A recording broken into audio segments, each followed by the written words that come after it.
Senhor, igreja, amém? Amém. Pode se assentar em nome de Jesus. Glória a Deus.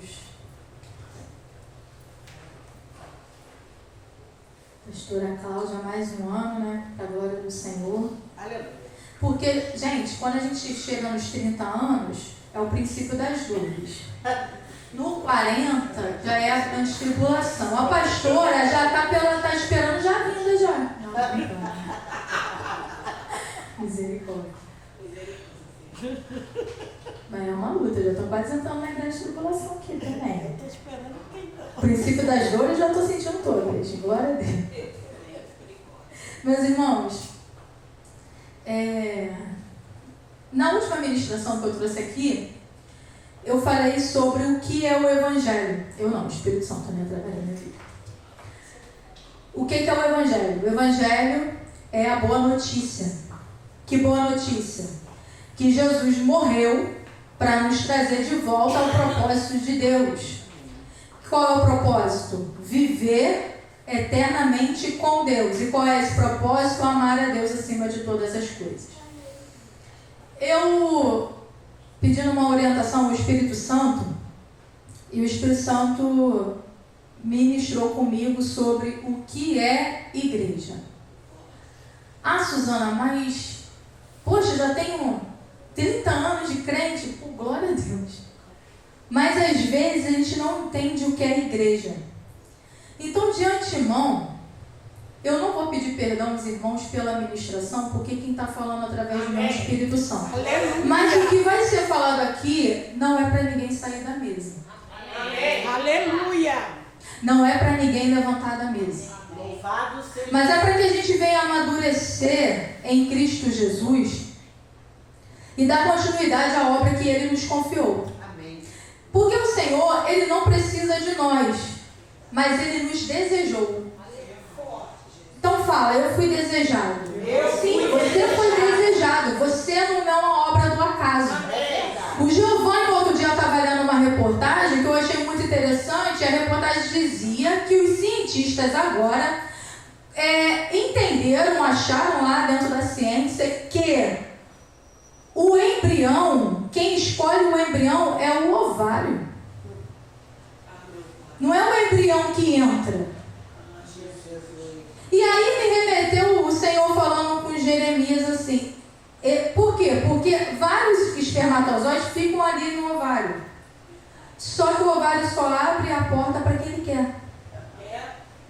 E o Senhor falou para Jeremias assim: eu te escolhi desde que você estava nas coisas do teu pai? Não. Eu te escolhi desde que você estava no ventre da sua mãe. Então não tem uma competição nossa. Ai, você está aqui porque você foi o primeiro que chegou. Não, porque um montão de espermatozoides chega junto. Mas o Senhor te escolheu. O Senhor falou, eu quero esse aí. Aleluia! Então, nós não somos um acaso. Deus não me fez à toa, não te fez à toa. Ele te escolheu. Amém. Obrigado. Ele escolheu o pessoal que está lá na lixeira. Eles só não entenderam isso. Ele escolheu cada menino, cada homem, cada mulher que está no tráfico, que está no prostíbulo. Ele escolheu. Só que, infelizmente, essas pessoas ainda não entenderam isso. Então, antes de não começar a dizer o que é a igreja, eu quero começar pelo que a igreja não é. E pelo que a igreja não faz. Primeiro, não se escandaliza não, a igreja não salva. A igreja não salva. Deus, no início, Ele fez um protótipo. Ele fez uma maquete e montou uma espécie de igreja que Ele queria. Preparou todo um ambiente, colocou Adão e Eva lá e tinha culto naquela igreja. E o culto era todo dia. Só que o culto e a igreja salvaram Adão e Eva? Não. Então a igreja não salva. Então não adianta a gente chegar aqui com o pensamento, eu vou para a igreja para ser salvo. Porque desculpa, você não é salvo pela igreja. Você foi salvo pelo sacrifício do Filho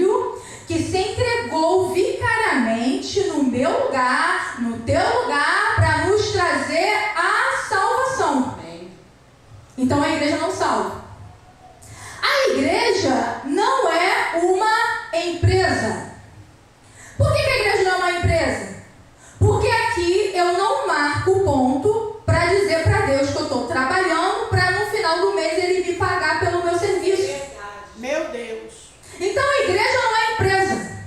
Eu não venho à igreja para dizer assim: Deus, eu estou na igreja, eu estou fazendo a obra na igreja e o Senhor tem que me pagar no final do mês. A igreja também, meus irmãos, não é um hospital. É verdade. E se você acha que a igreja é um hospital, me perdoa, você é sadomasoquista. Porque ninguém acorda dizendo assim: ai, cara, eu vou para o hospital hoje. Nossa, que vontade de estar no hospital. Os únicos que vão para o hospital são os enfermeiros e os médicos. Então a igreja não é um hospital, não é um ambiente. O ambiente, a manifestação do Espírito traz cura. A igreja não. Aleluia! É a manifestação do Espírito Santo que traz cura. A igreja não. Então a igreja não é um hospital. Você não é doente. Você pode estar doente, mas você não é doente. Amém. Então, se a igreja é um hospital, a gente está se colocando numa condição de pessoas doentes. Não. Outra coisa que a igreja não é. A igreja não é terapia. É verdade. Que foca em autoconhecimento e questões emocionais o tempo todo. Olha aí. Igreja não é um lugar que você vem para ouvir o que você quer. Para ouvir o que teu coração está pedindo. Para ouvir o que a sua carne está falando. Aqui a gente não fala do nosso eu. Aqui a gente fala de Cristo. Aqui quem governa é Cristo. Eu não sou psicóloga. Os nossos irmãos não são psicólogos. Pastor não é psicólogo. Aqui não é terapia. Meu Deus! Deus da glória. Igreja não é terapia. Então abra comigo em Efésios capítulo 2. Meu Deus. Que alimento. Aleluia.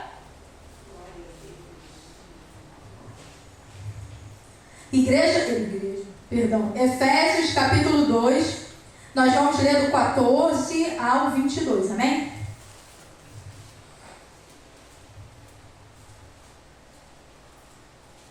Aleluia. Glória a Deus. E diz assim a palavra do Senhor: pois Ele é a nossa paz. Quem é a nossa paz? O Senhor Jesus Cristo, o qual de ambos fez um e destruiu a barreira, o muro de inimizade, anulando em seu corpo a lei dos mandamentos expressas em ordenanças. O objetivo dele era criar em si mesmo um novo homem, fazendo a paz e reconciliar com Deus os dois em um corpo, por meio da cruz, pelo qual ele destruiu a inimizade. Ele veio e anunciou paz a vocês que estavam longe e paz aos que estavam perto. Por meio dele, tanto nós como vocês temos acesso ao Pai por um só Espírito. Então, do versículo 14 ao versículo 18, Paulo está falando de judeus e gentios. O que Paulo está falando? Ei, foi quebrado o muro de inimizade. Não existe mais aquela coisa: os judeus é do Senhor, e os gentios não fazem parte. Não tem mais isso. O que tem é o seguinte: as promessas de Deus sobre os judeus permanecem até hoje pela fidelidade de Abraão, mas a salvação é para todos. Todos o quê? Todos aqueles que aceitaram Jesus Cristo como seu único e suficiente Salvador. Então, essa junção de judeus com gentios fizeram e se tornaram um. Amém. Não tem mais esse negócio. Ai, mas é porque os judeus são, sim, eles são abençoados, eles são prósperos, onde eles tocam, eles faturam. Por quê? Porque há uma promessa de Deus para Abraão e o Senhor não quebra a promessa dele permanece, mas a salvação, eles precisam aceitar Jesus Cristo como seu único Salvador. Então se alegre, porque você é salvo. Você pode não ser rico como os judeus, mas você tem a maior riqueza, porque lá já tem muitas moradas à nossa espera. E louvado seja o nome do Senhor. Vamos continuar, versículo 19. Portanto, vocês já não são estrangeiros nem forasteiros, mas concidadãos dos santos e membros da família de Deus. O que é um estrangeiro? Uma pessoa que não é natural, não é cidadã ou nacional. O que é forasteiro? Uma pessoa que vem de fora, que não pertence ao local onde se encontra. Ou seja, você não é um estranho para Deus. Versículo 20. 19 não. Portanto, vocês já não são estrangeiros nem forasteiros, mas concidadãos dos santos e membros da família de Deus. Então, a primeira coisa que a igreja é uma família para o Pai. Edificados sobre, versículo 20, edificados sobre o fundamento dos apóstolos e dos profetas, tendo Jesus Cristo como pedra angular, no qual todo o edifício é ajustado e cresce para tornar-se um santuário santo do Senhor. Segunda coisa que a igreja é um corpo para o Filho. Versículo 22, nele vocês também estão sendo edificados juntos para se tornarem morada de Deus por seu Espírito. Terceiro, a igreja é um santuário ou um templo do Espírito Santo. Então, na igreja, a Trindade faz parte. Aleluia. E quando Paulo fala que a igreja é uma família para o Pai, Paulo está falando de comunhão. Quando Paulo fala que a igreja é uma família, Paulo fala de comunhão.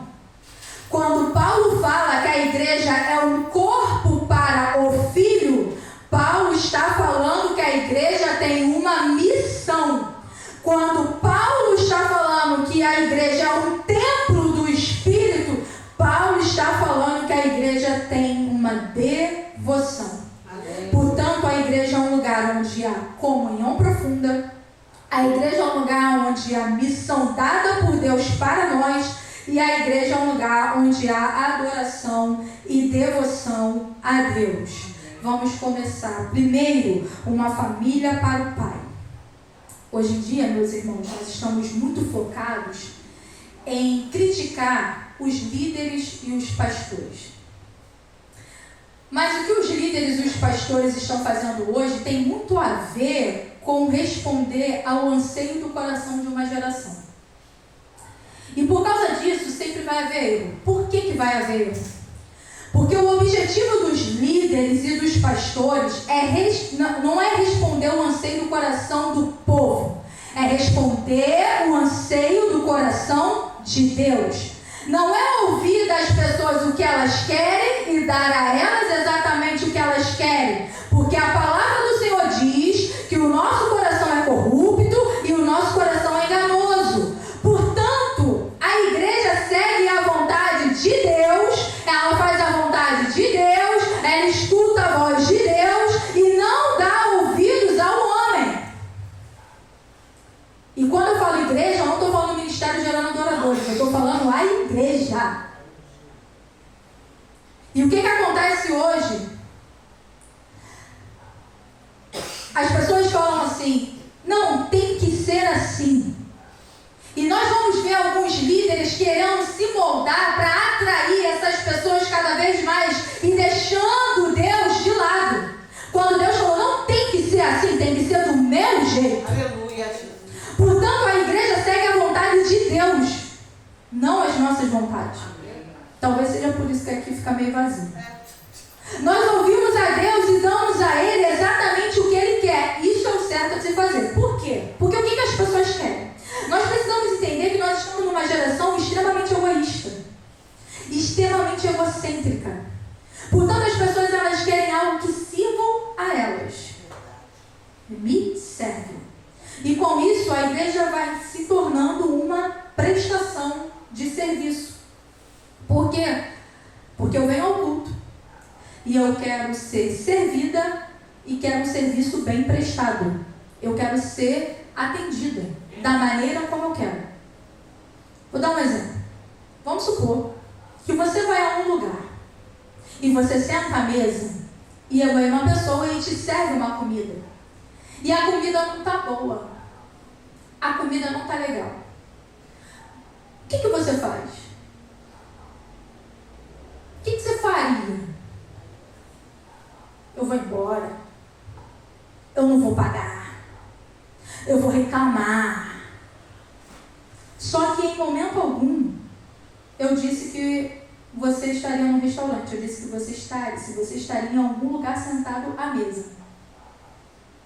E se esse lugar fosse a nossa casa? O que a gente faz? Muitas das vezes a gente pensa como se nós estivéssemos num restaurante. Como se a igreja tivesse que me servir exatamente do jeito que eu quero.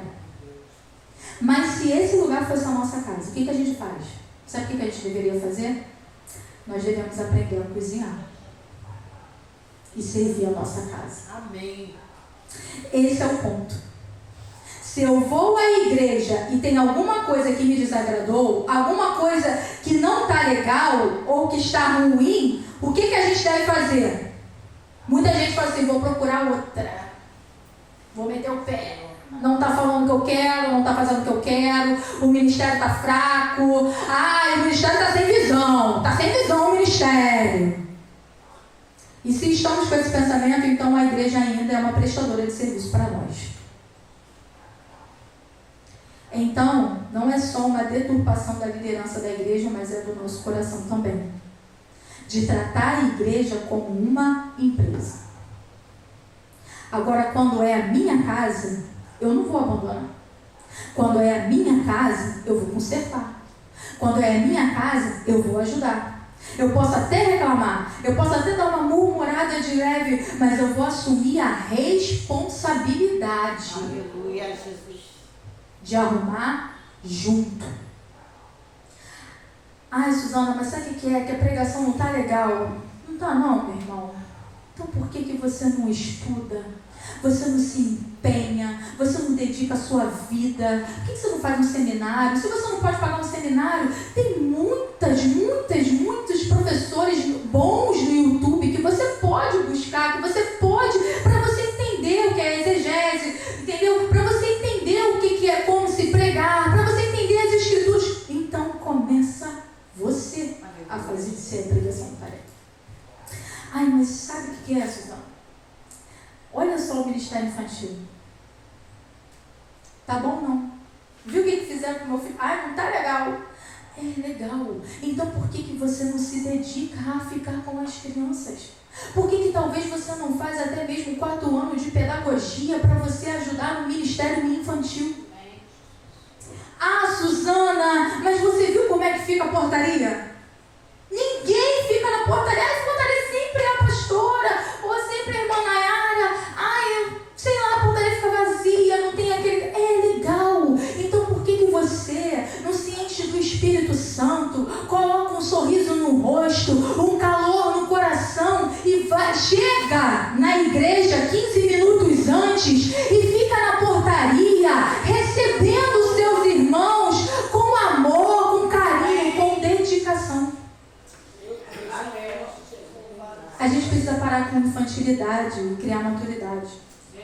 Porque a igreja não é uma empresa prestando serviço para nós. Igreja é uma família para o Pai. Igreja é um lugar de comunhão. E comunhão não é churrasco. Churrasco a gente faz um juntamento. Cada um dá 1 quilo de alguma coisa. Não. Comunhão é ter aliança. Aleluia. Comunhão é que Abraão tinha com Deus. Que permaneceu fazendo a vontade do Pai. Que deu uma vacilada, mas permaneceu fazendo a vontade do Pai. Crendo no Pai, ouvindo o Pai. Isso é aliança. E o termo, meus irmãos, de irmão e irmã não é um jargão gospel. Não é. Porque no versículo 18 vai dizer assim: por meio dele, tanto nós como vocês temos acesso ao Pai por um só Espírito. Ou seja, nós somos irmãos. E isso é fenomenal. Por que é fenomenal? Porque irmão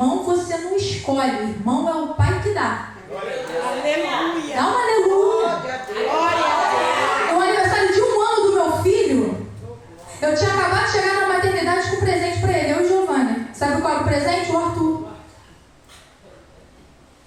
Irmão é o pai que dá, meu irmão. Pô, mas o irmão é assim. Mas foi o pai que te deu, vai reclamar com o pai. Foi o pai que escolheu ele, desde o ventre da mãe dele. E você vai ter que ter paciência com o seu irmão, ainda que haja divergência, ainda que haja um negocinho. E vai ter que amar. Louvado seja Deus. Porque irmão briga, mas irmão se ama. Irmão discorda, mas irmão se abraça. Aleluia. Ou seja, nós temos os irmãos que Deus quer que tenhamos para nós. Eu fico imaginando Jesus quando estava orando o Pai, falando: Pai, me fala aí qual é a galera que eu vou ter que escolher para andar, para ser os seus apóstolos. E o Pai dando: escolhe Pedro. Aí Jesus: Pedro? Não, escolhe Pedro. Ô Senhor, Pai, tem certeza que é o Pedro? Escolhe Pedro. Escolhe também o Mateus. O publicano. Escolhe o publicano e junto com ele você bota para andar o Zelote também. Meu Deus. Bota para andar o Zelote junto com ele. Deus, aleluia. Eu fico imaginando Jesus falando assim: não é possível não, Pai. Oh, amado. O Espírito de Deus. Não! Mas olha só, Jesus fala: escolhe Tomé. O incrédulo. Escolhe Tomé. É forte, Jesus. Mas também não esquece de escolher o Judas. Mas o Judas, o traidor. O traidor. Deus. Já parou para pensar nisso?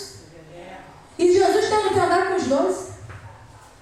Eu fico imaginando, às vezes, Jesus andando e falou: Senhor, então liberta-me de mim. E ele cantando para Deus: eu quero ser a tua casa, Pai, por que tu me destes esse? Mas essa não foi a palavra do Senhor. A palavra do Senhor foi, do Senhor Jesus foi: Pai, todos do que tu me deste, eu não perdi um. Aleluia. Eu não perdi um. Glória, aleluia. Judas se perdeu sozinho.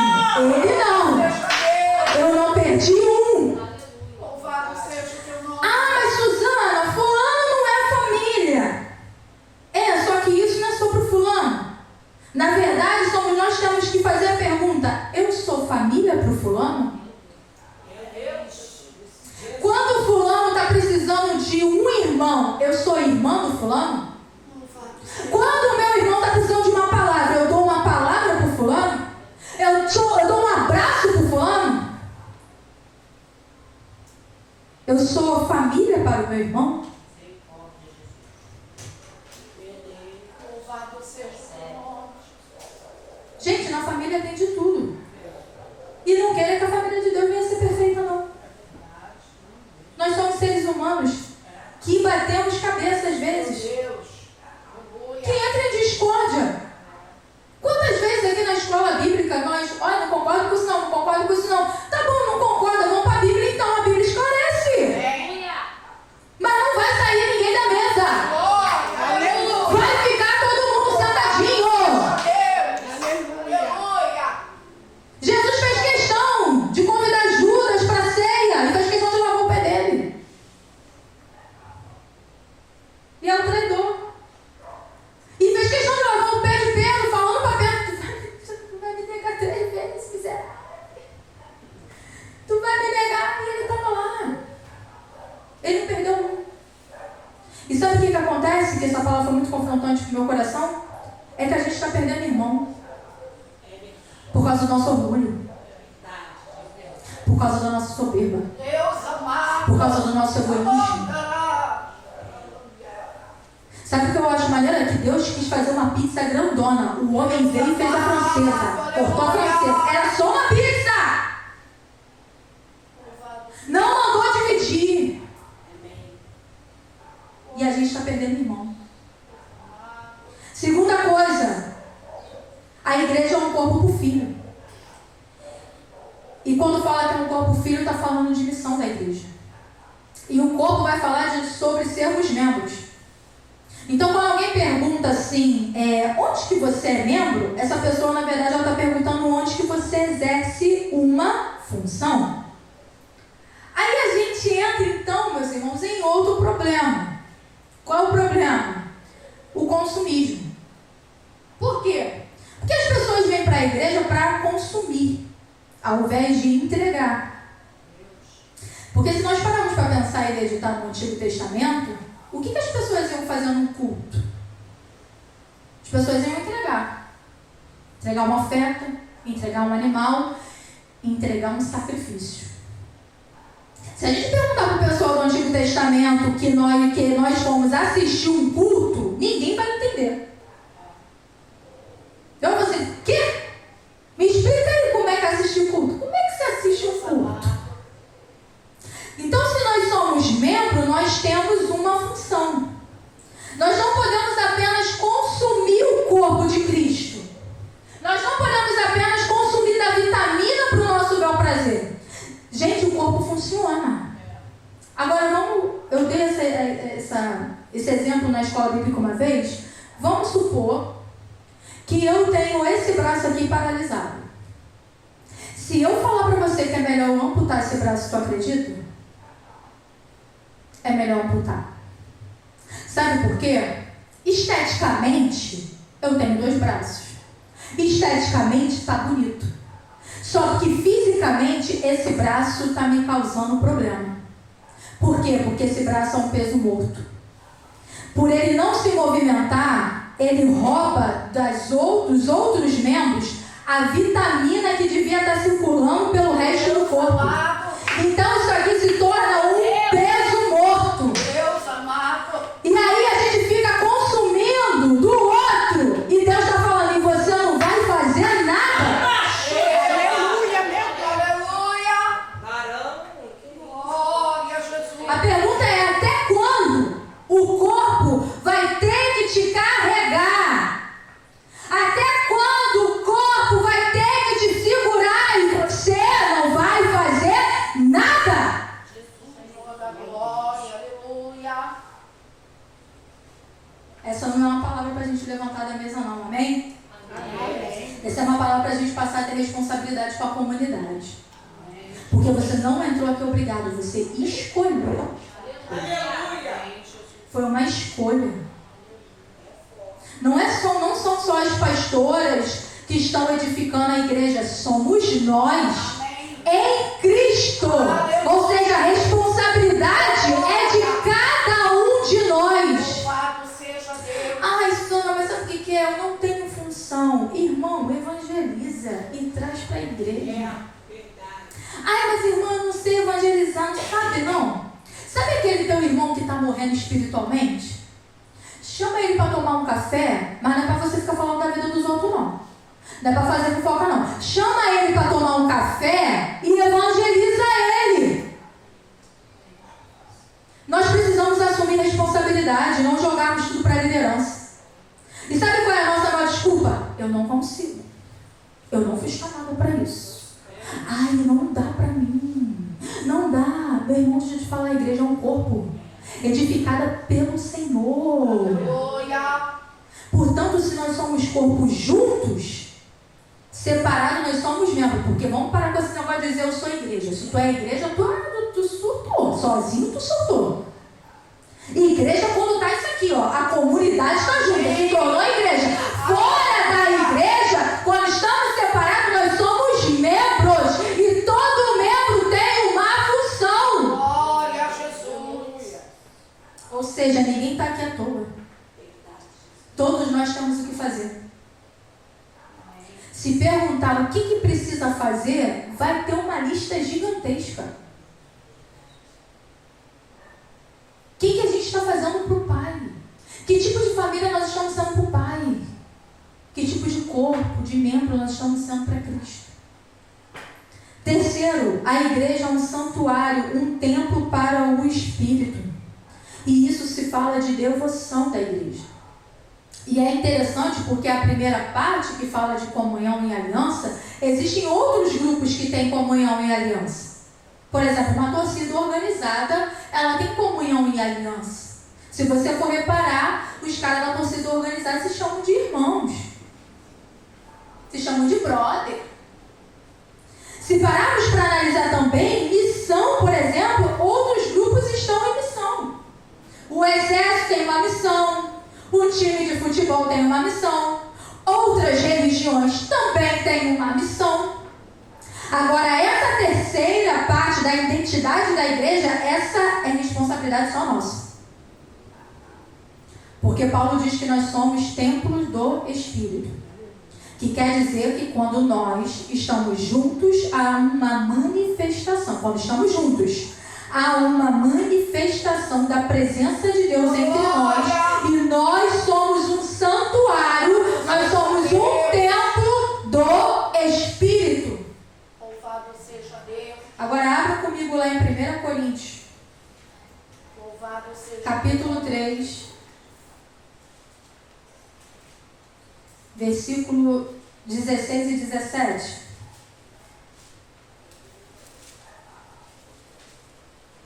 Que diz assim: vocês não sabem que são santuário de Deus e que o Espírito de Deus habita em vocês? Se alguém destruir o santuário de Deus, Deus o destruirá. Pois o santuário de Deus, que são vocês, é sagrado. E aí, muitas das vezes, a gente lê esse texto e fala assim: eu entendi, eu sou um templo do Espírito, e se eu destruir esse templo aqui, Deus vai me destruir. E aí, nós muitas das vezes usamos esse versículo aqui, por muito tempo, para falar sobre cuidar do corpo. Embora haja, sim, outros textos que falam sobre cuidar do corpo. Analisando o texto de Corinto, do capítulo 1 até o capítulo 3, esse texto não fala de cuidar do corpo. Porque quando nós analisamos o contexto, o que está acontecendo na igreja de Corinto, para Paulo chegar nessa exortação? Divisão. A igreja está dividida. Porque uns estão falando que são de Paulo, outros estão falando que são de Apolo, outros estão falando de Pedro. E os piores são os que falam que são de Jesus. E por causa dessa divisão, Paulo diz: vocês são um templo do Espírito, vocês são um santuário do Espírito. Ou seja, cada um de nós somos uma pedra viva deste edifício e Jesus é a pedra angular. Sabe o que Paulo está dizendo quando fala de destruição? É que toda vez que tem divisão na igreja, o templo do Espírito está sendo destruído. E aí no versículo 17 vai dizer que se alguém destruir o santuário de Deus, Deus o destruirá. Pois o santuário de Deus, que são vocês, é sagrado. Isso aqui é muito sério, meus irmãos. Porque a gente está usando esse versículo para dizer que é para cuidar do corpo. Não é. Isso aqui fala do contexto de igreja. Sabe o que Paulo está falando aqui? Paulo está falando de fofoca. Paulo está falando de divisão. Paulo está falando de falta de perdão.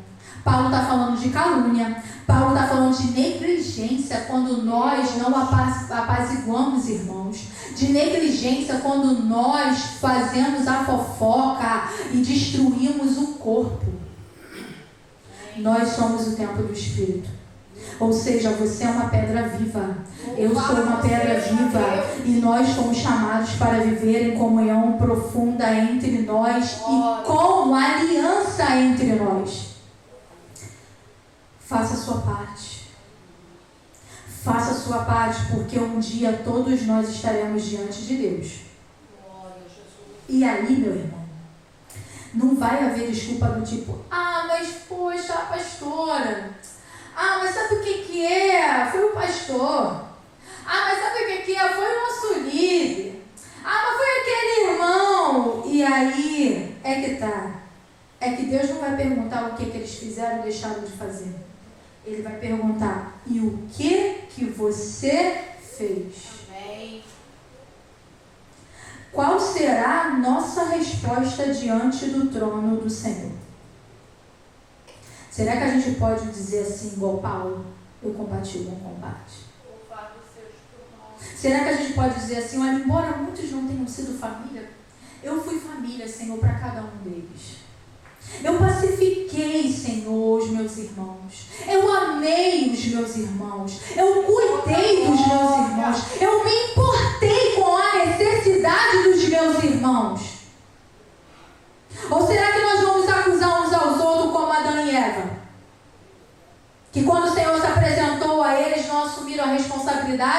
mas Adão colocou culpa em Deus, Eva colocou culpa na serpente, ninguém quis assumir a responsabilidade de dizer, eu quis comer o fruto proibido. Deus amado. Aleluia. Eu pequei contra o Senhor. Meu Senhor da glória. Porque sabe qual é o problema da igreja de hoje, do século 21? É que nós não queremos assumir responsabilidade. Algumas pessoas não fazem mais parte desse ministério porque não querem assumir responsabilidade.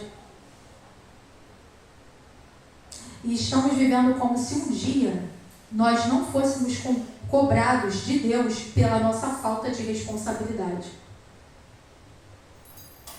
Sabe o que nos difere da igreja primitiva? É que, embora houvesse dificuldade na igreja primitiva, problemas e tribulações e perseguições, mesmo assim a igreja permanecia unida. Agora nós, igreja do século 21, abrimos mão da comunhão com o Pai, abrimos mão da missão com o Filho e abrimos mão de sermos templo do Espírito por causa dos nossos caprichos. Aleluia.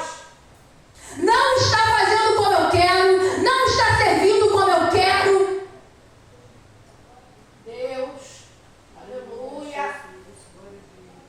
E um dia, Deus que nos ama, o Jesus do amor, vai abrir o livro, os livros, Deus. vai desatar os 7 selos e vai cobrar da igreja. Mostra a tua mão, Suzana. Aleluia. Aleluia. O que você fez? Porque é muito fácil a gente apontar o dedo para o outro e dizer, fulano não faz, mas você também não se empenha a fazer. É muito fácil cobrar da liderança que tem que ter ministério disso, que tem que ter ministério daquilo, que às vezes as pessoas dizem, ai, eu sonhei, Deus falou comigo que tem que fazer um ministério tal. Legal, se prontifique e levanta o ministério. Meu Deus. Glória. Ô, glória! Amém. Coisa linda, Jesus. Nome. Sabe o que Deus falou comigo? Estou te chamando para uma responsabilidade. Glória. Sabe o que Deus falou comigo? Você e a tua casa têm uma responsabilidade comigo, não vai mudar. Não é para você correr. Louvado seja. Vai com medo, vai tremendo, vai chorando. Vai, mas vai. Aleluia. Glória a Jesus. E aí, a gente está botando peso na obra. A gente está botando peso nas coisas do Senhor. E é por isso que tem muito crente que diz assim, ai, o evangelho é muito difícil. Sabe por que é difícil? Porque a gente não quer amar o Pai acima de todas as coisas. A gente quer fazer segundo a nossa vontade. Por isso que a gente não anda. Por isso que a gente não prossegue. Se as portas do inferno não prevalecerão contra a igreja, o que eu estou fazendo para poder arrombar a porta do inferno? Aleluia. Ah, mas eu estou orando pelos irmãos. Tá, quantos você evangelizou hoje? Foi isso que o Espírito Santo falou comigo. Eu estou orando para que aqueles meninos lá sejam libertos. Tá bom, quantos você falou de Jesus para eles? Joga lixo ali toda semana. Deus amado.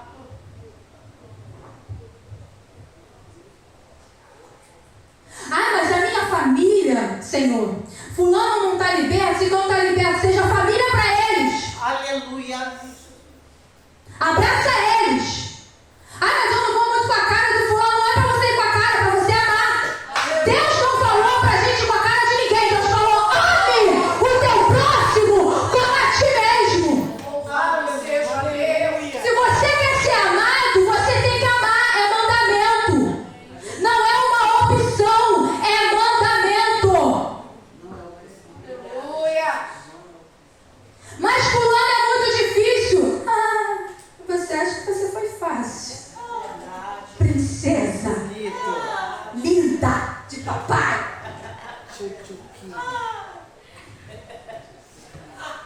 A gente luta com a nossa carne, irmão. Tem coisa que a gente não concorda. Não concorda, mas não vai sair da mesa. Aleluia.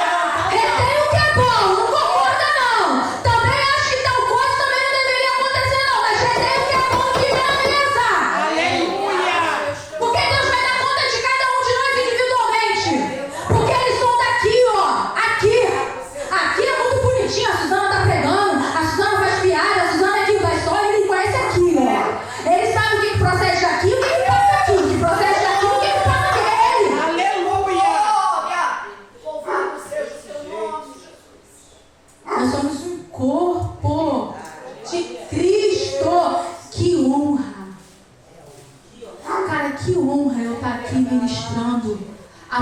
palavra para os filhos de Deus. Isso é honra. Isso é graça. Louvado seja o teu nome, Jesus. Nós somos a família de Deus. Você não é acaso, você foi escolhido. Foi Deus que falou, é esse aí, essa minhoquinha aí que vai entrar. É essa que eu quero. Ai, mas eu não sei falar, meu irmão. Moisés também não sabia falar, não. Mas o Senhor não deixou ele sozinho, não. Arão vai contigo. Você fala com ele, ele fala com o povo, você levanta o cajado, vai ter que fazer. Mas vamos lá de algum jeito. Ah, mas eu não tenho entendimento, meu irmão. Gente, para eu ter entendimento da palavra, misericórdia. Mas sabe o que eu tenho me esforçado? Em aprender. São às vezes dias e dias estudando um versículo para eu entender um contexto inteiro. Mas, e Deus dá. Deus abre o entendimento. Não tem ninguém aqui à toa, não.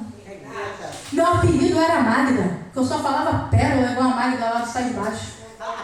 Durante muito tempo eu achava que eu era burra. Até o Espírito Santo falou: você não é burra.